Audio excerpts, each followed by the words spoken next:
So I don't know about you, Howard, but it's been a long time since I've eaten inside a restaurant. Yeah. COVID has really left its mark on the restaurant industry more than almost any other. Right. Do you think that we're going to return to a normal, or are we blazing a new trail when it comes to restaurants and prepared food?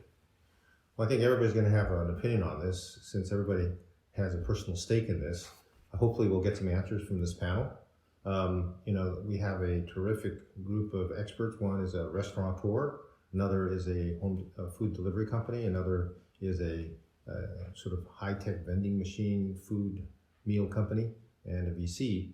But I think the answer we're going to get is going to be nuanced because, COVID has taught us that,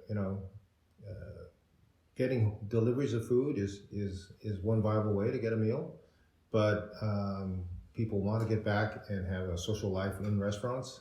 But restaurants are going to be different going forward, and we've lost a lot of restaurants. So what is the new mix? What is the new normal? What is the new hybrid of all these factors? I hope to get some answers from this panel.